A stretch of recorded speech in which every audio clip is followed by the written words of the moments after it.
நேர்மையாளர் சகாயம் IAS அவர்களின் அனுபவ பதிவில் கடைசி தரையில் கண்டாங்கி சேலை. புத்தகத்திற்கு உடனே அழையுங்கள்.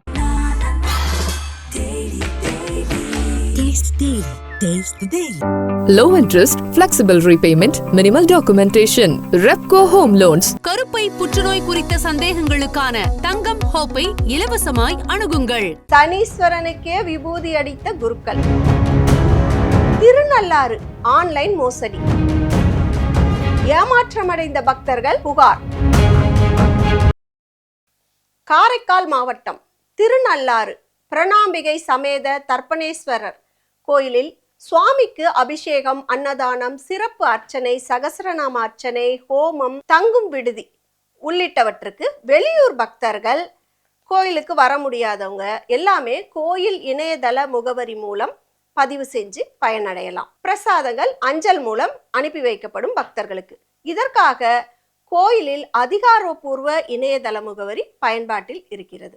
இந்த நிலையில தான் அண்மையில் கோவில் நிர்வாகத்தை தொலைபேசியில் தொடர்பு கொண்ட சிலர் கோயிலில் அர்ச்சனை செய்வதற்காக இணையதள முகவரி வாயிலாக வெளியூரை சேர்ந்த பக்தர்கள் PN சுப்பிரமணியன், NS மகாதேவன் ஆகியோர் முறையே 981 ரூபாயும் 4500 ரூபாயும் அனுப்பியிருக்காங்க.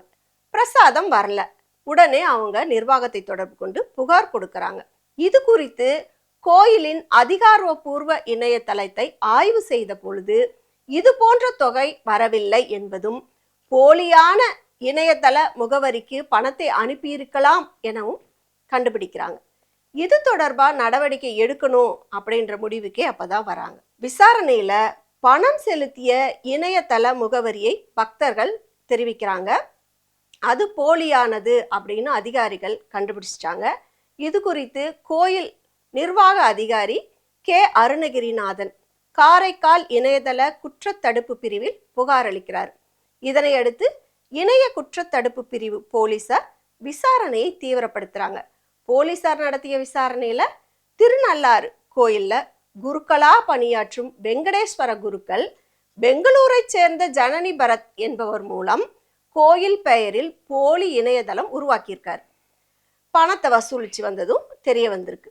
இதையடுத்து போலி இணையதளத்தை முடக்கிட்டாங்க. வெங்கடேஸ்வர குருக்கள், ஜனனி பரத் ஆகியோர் மீது வழக்கு பதிவு செய்து 15 நாள் காவலில் விசாரணை நடத்திட்டு வராங்க. இந்த சம்பவத்துல மேலும் சிலருக்கு தொடர்பு இருக்கலாம் என்று சந்தேகப்படுது.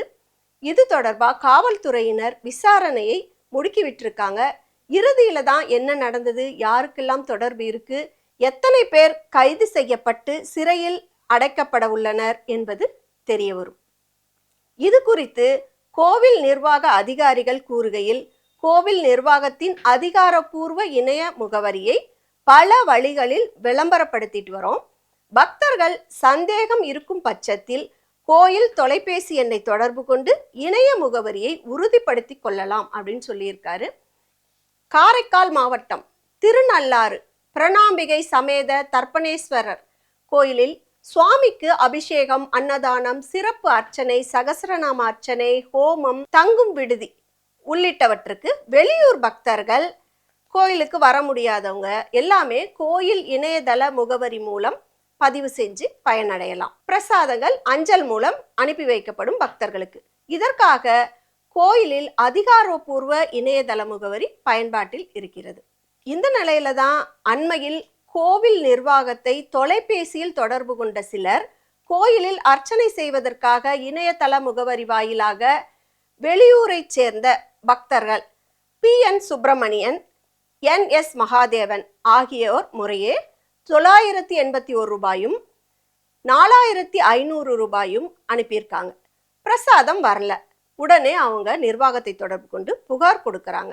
இது குறித்து கோயிலின் அதிகாரப்பூர்வ இணையதளத்தை ஆய்வு செய்த பொழுது இது போன்ற தொகை வரவில்லை என்பதும், போலியான இணையதள முகவரிக்கு பணத்தை அனுப்பியிருக்கலாம் எனவும் கண்டுபிடிக்கிறாங்க. இது தொடர்பாக நடவடிக்கை எடுக்கணும் அப்படின்ற முடிவுக்கே அப்பதான் வராங்க. விசாரணையில பணம் செலுத்திய இணையதள முகவரியை பக்தர்கள் தெரிவிக்கிறாங்க. அது போலியானது அப்படின்னு அதிகாரிகள் கண்டுபிடிச்சிட்டாங்க. இது குறித்து கோயில் நிர்வாக அதிகாரி K அருணகிரிநாதன் காரைக்கால் இணையதள குற்றத்தடுப்பு பிரிவில் புகார் அளிக்கிறார். இதனை அடுத்து இணைய குற்றத்தடுப்பு பிரிவு போலீசார் விசாரணையை தீவிரப்படுத்துறாங்க. போலீசார் நடத்திய விசாரணையில திருநள்ளாறு கோயில்ல குருக்களா பணியாற்றும் வெங்கடேஸ்வர குருக்கள் பெங்களூரை சேர்ந்த ஜனனி பரத் என்பவர் மூலம் கோயில் பெயரில் போலி இணையதளம் உருவாக்கியிருக்கார். பணத்தை வசூலிச்சு வந்ததும் தெரிய வந்திருக்கு. இதையடுத்து போலி இணையதளத்தை முடக்கிட்டாங்க. வெங்கடேஸ்வர குருக்கள், ஜனனி பரத் ஆகியோர் மீது வழக்கு பதிவு செய்து 15 நாள் காவலில் விசாரணை நடத்திட்டு வராங்க. இந்த சம்பவத்துல மேலும் சிலருக்கு தொடர்பு இருக்கலாம் என்று சந்தேகப்படுது. இது தொடர்பாக காவல்துறையினர் விசாரணையை முடுக்கி விட்டிருக்காங்க. இறுதியில தான் என்ன நடந்தது, யாருக்கெல்லாம் தொடர்பு இருக்கு, எத்தனை பேர் கைது செய்யப்பட்டு சிறையில் அடைக்கப்பட உள்ளனர் என்பது தெரிய வரும்.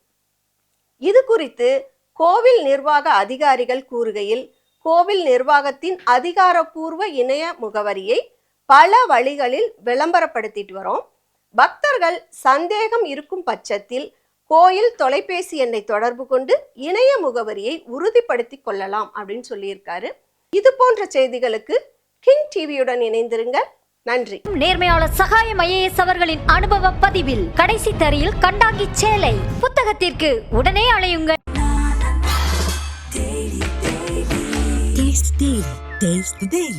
Low interest, flexible repayment, minimal documentation. Repco Home Loans. கருப்பை புற்றுநோய் குறித்த சந்தேகங்களுக்கான தங்கம் ஹோப்பை இலவசமாய் அணுகுங்கள்.